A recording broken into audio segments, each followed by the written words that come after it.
Era uma manhã fria e silenciosa quando Lucas se sentou sozinho, à beira da trincheira.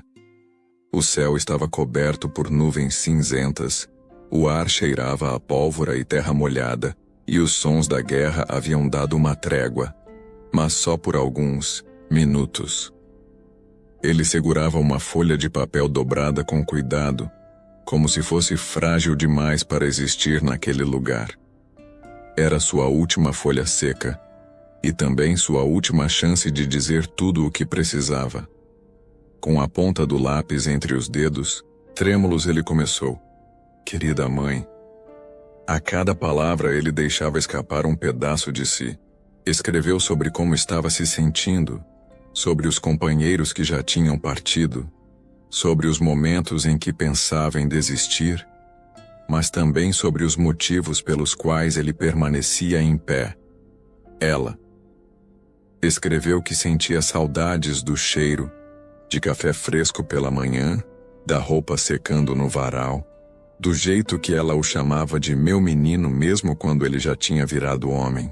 O som distante de tiros e explosões ameaçava interromper sua escrita, mas Lucas continuava rápido com o coração apertado. Se essa carta chegar até você, ele escreveu, é porque algo deu errado. Respirou fundo, como se quisesse colocar o ar da trincheira dentro do envelope. Finalizou com as palavras que nunca conseguiu dizer em voz alta. Te amo com toda a força que me resta. Dobrada, selada e entregue ao cabo responsável pelas correspondências, a carta partiu, enquanto Lucas permanecia. E no fundo dos seus olhos castanhos, havia algo que ele não queria admitir, que talvez aquela fosse sua última despedida. Do outro lado do oceano, em um vilarejo pacato cercado por colinas verdes, Dona Helena sentia o peito apertado fazia dias. Era como se seu coração soubesse antes dos olhos o que viria. Viúva há mais de uma década, ela já havia enterrado um amor nascido em tempos difíceis, e agora vivia da esperança de reencontrar seu filho, seu último elo com tudo o que restava de felicidade. Toda tarde, religiosamente, ela arrumava a mesinha da varanda com 2 xícaras de chá, mesmo que só uma fosse usada. É só um hábito, dizia as vizinhas, mas no fundo, era saudade disfarçada. Ela sempre dizia que Lucas era forte, corajoso, que voltaria com orgulho estampado no peito. Mas à noite, sozinha, chorava baixinho, abraçada a uma foto dele, vestindo o uniforme. E num fim de tarde empoeirado, o carteiro apareceu ao longe. Ela se levantou com um salto e apertou o coração com as 2 mãos, como se quisesse segurá-lo dentro do peito. O homem caminhava devagar, com o chapéu abaixado e um envelope amarelado nas mãos. Helena não disse uma palavra, só estendeu os dedos tremendo. Mas ao pegar a carta, o carteiro hesitou. Dona Helena, essa carta veio do seu filho. A voz embargada do carteiro que conhecia Lucas desde pequeno já dizia mais que qualquer palavra. Helena segurou o envelope com carinho como quem recebe um pedaço do céu. O papel estava quente do sol, mas o que ela não sabia era que aquele envelope carregava mais que tinta e saudade. Ele trazia a última voz do filho, só que naquele momento, ela ainda acreditava que haveria outra, uma resposta, um reencontro. Helena não abriu a carta imediatamente. Ela levou o envelope até o peito, apertou com força e entrou devagar em casa como se carregasse uma relíquia sagrada. Sentou-se na poltrona que Lucas costumava deitar quando pequeno e ficou ali, em silêncio, olhando para o envelope como quem encara um portal para outro tempo. Lá fora, o mundo seguia normal. Crianças brincando, o leiteiro passando, o sino da capela tocando. Mas dentro daquela sala apertada, o tempo havia parado. Seus dedos demoraram a rasgar o papel. Suas mãos tremiam como se segurassem o próprio destino. Quando finalmente abriu, as palavras pareceram gritar. Cada frase era um abraço, Um sussurro vindo de um lugar muito distante. Querida mãe. E então ela já não segurava as lágrimas. Leu devagar, relendo cada frase como se não quisesse que o texto acabasse. E a cada linha algo dentro dela se desfazia. Se essa carta chegar até você é porque algo deu errado. Aquelas palavras cortaram como navalha. O chão pareceu se abrir debaixo de seus pés. Ela continuou lendo entre soluços. Era como se Lucas estivesse ali, ao lado dela, falando, com a voz suave de sempre, com aquele jeito protetor, mesmo tão longe. Quando terminou, abraçou o papel como se pudesse, por um segundo, abraçar o filho. Ficou ali por horas, balançando na poltrona, sussurrando, meu menino, enquanto as sombras da noite tomavam a sala. Mas o que Helena ainda não sabia era que aquele papel que ela lia com tanto amor havia sido escrito dias antes do ataque final. A carta chegara tarde. Tarde demais para um último adeus. Tarde demais para uma resposta. Enquanto Helena chorava sobre a carta do outro lado do mundo, a guerra rugia como um monstro faminto. O pelotão de Lucas havia sido chamado para uma missão quase suicida, proteger uma posição estratégica até que os reforços chegassem. Era madrugada quando o alarme soou. Os homens acordaram sob luzes vermelhas, com os gritos dos comandantes ecoando pelos corredores do abrigo. Lucas levantou num salto, prendeu o capacete, engatilhou o fuzil e saiu com o coração em chamas. Havia algo diferente naquela noite. O ar parecia mais pesado, o céu sem estrelas, e o silêncio, mais ameaçador que qualquer explosão. Ao lado dele, seus companheiros carregavam o mesmo olhar vazio de quem já viu e perdeu demais. Mas mesmo assim todos foram. Lucas pensava na mãe a cada passo. Imaginava se a carta havia chegado. Imaginava se ela conseguiria sentir ao ler o quanto ele queria estar em casa. Quando chegaram ao ponto designado, o chão já tremia com os passos do inimigo. Os tiros começaram como chuva, e Lucas, mesmo com medo, manteve a posição. Protegeu os feridos. Salvou um amigo arrastando-o por entre os escombros. Era como se ele tivesse feito as pazes com a morte. Desde o momento em que escreveu aquela carta, sabia que não sairia dali, mas também sabia que se sua mãe recebesse suas palavras, ele ainda existiria em algum lugar, no coração dela. No meio da fumaça, gritos e sangue, Lucas foi atingido. Caiu de joelhos, olhando o céu pela última vez. Sorriu fraco, como quem vê um sonho antes de dormir. E então, fechou os olhos. A carta partira, mas ele não. 2 dias depois do ataque, o comandante do batalhão, um homem endurecido pelos horrores da guerra, entrou em silêncio na tenda de comunicações e retirou um pequeno caderno de couro. Era o diário de campo de Lucas. Nas últimas páginas, entre mapas rabiscados e horários de patrulha, havia uma única frase sublinhada com traço firme. Se não puder voltar, faça minha mãe entender que eu fui feliz até o fim. Aquilo quebrou o capitão por dentro. Ele havia visto muitos soldados partirem, mas poucos com a coragem serena que Lucas demonstrou naquela noite. Na base, o nome de Lucas foi escrito com tinta dourada no mural dos que deram a vida pela unidade. Mas isso Helena nunca veria. O que ela tinha era só a carta. Um pedaço do filho, congelado no tempo. Uma lembrança viva em meio à dor. Enquanto isso, o telegrama oficial com a notícia da morte estava a caminho. Conduzido por outro carteiro. Outra entrega fria, distante e sem alma. No vilarejo, Helena ainda lia a carta todos os dias. Passava os dedos sobre as palavras, como se pudesse sentir a pele do filho ali. Colocava a carta no travesseiro, deixava uma xícara de chá na varanda, esperava. Ela acreditava que se tivesse recebido aquela carta, então Lucas ainda estava por aí. Era como se ele tivesse saído só para uma patrulha. Como se pudesse voltar a qualquer momento pisando devagar pelo portão da frente, sorrindo como antes.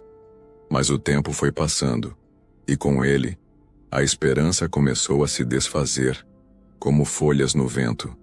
Até que, numa manhã silenciosa, o carteiro voltou, com os olhos vermelhos, e nas mãos o telegrama. Naquele instante o mundo de Helena desmoronou.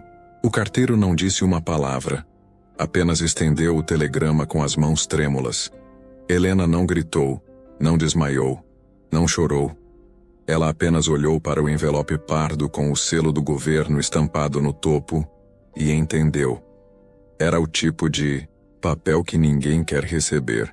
Com os olhos fixos, ela levou o telegrama até o mesmo lugar onde guardava a carta de Lucas, ao lado da fotografia dele com apenas 10 anos, vestido de soldadinho em uma festa da escola.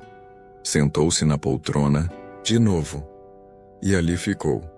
O sol atravessava a cortina iluminando seu rosto abatido. Abriu o envelope com a calma de quem já sabe o conteúdo antes mesmo de ler. E então, palavra por palavra, ela desmoronou por dentro. Sentimos informar que o soldado Lucas Mendes faleceu em combate. A voz dela, até então calada, saiu em um sussurro engasgado. Não, ele prometeu voltar. Mas não houve resposta. Só o silêncio. A casa, que antes ecoava as risadas e histórias de Lucas, agora parecia um templo vazio.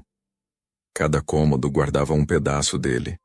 A xícara preferida, o violão desafinado no canto, os desenhos tortos colados na geladeira. Tudo ali falava dele. E a carta, a maldita carta, havia chegado tarde demais. Tarde demais para um último abraço. Tarde demais para um "eu te amo" de volta. A dor de Helena agora era feita de palavras que vieram depois da perda, de letras que carregavam vida, quando a vida já havia sido arrancada. Ela não sabia se chorava por tê-la recebido ou por tê-la recebido tarde. E no fundo, uma pergunta martelava sem descanso. Se tivesse chegado antes, teria mudado alguma coisa?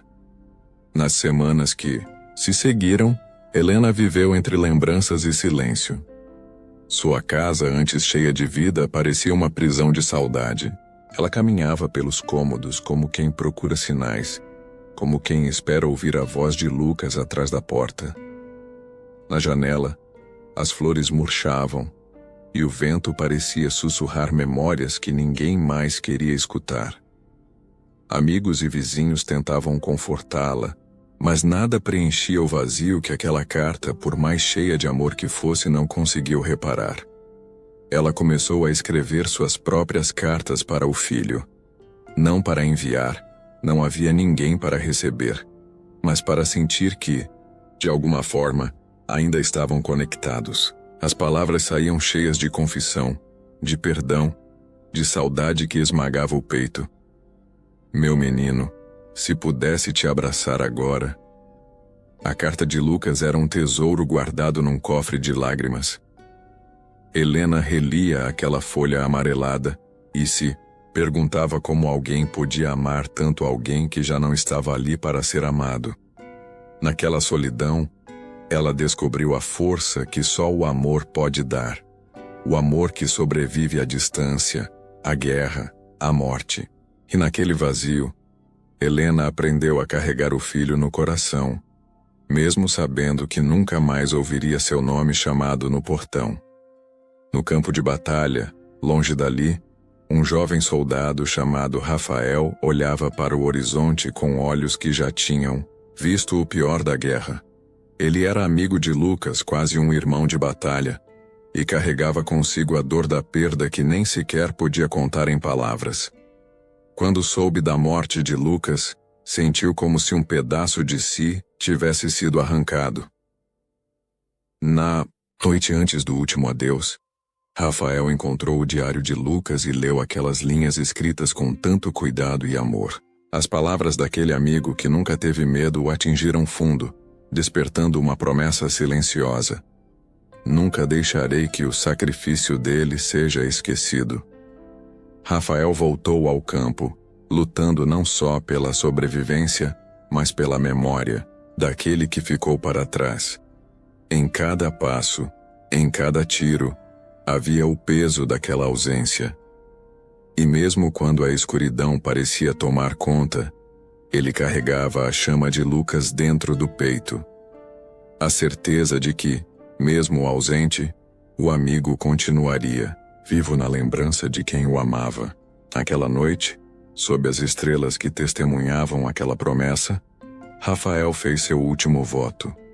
E naquele silêncio tenso, o eco do passado parecia sussurrar para que eles jamais esquecessem o preço pago por aqueles que amavam. De volta à vila, Helena, mesmo tomada pela dor, encontrou forças para participar do funeral coletivo dos soldados caídos.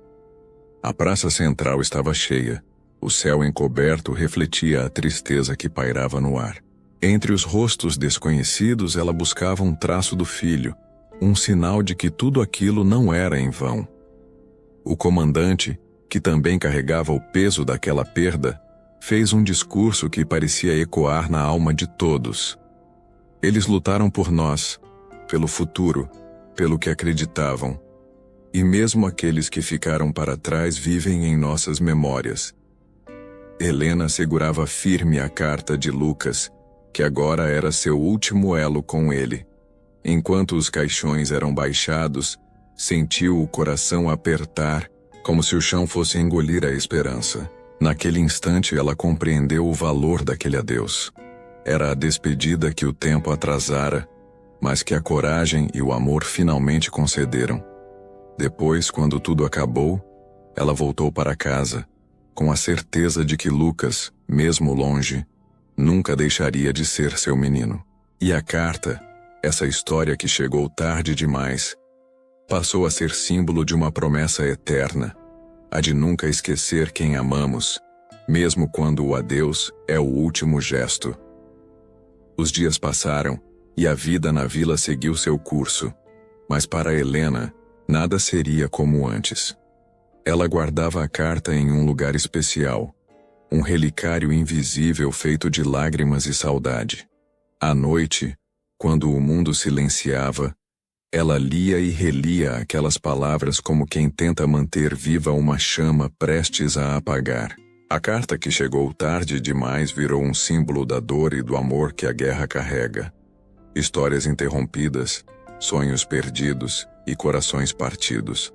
Mas também mostrou que, mesmo na ausência, há um elo que nunca se desfaz. Helena aprendeu que o último adeus não precisa ser dito ao vivo para ser sentido, que a memória é um porto seguro, onde os que partiram nunca se perdem de verdade. E assim, entre suspiros e lembranças, ela encontrou um caminho para seguir. A carta, com sua tinta desbotada, não era só uma mensagem. Era a voz de Lucas dizendo que o amor sobrevive à distância, ao tempo e até mesmo à morte. E naquele silêncio preenchido de emoções, Helena sorriu pela primeira vez em muito tempo, porque no fundo do seu coração, ela sabia. O último, adeus mesmo tardio, era também o primeiro passo para a eternidade.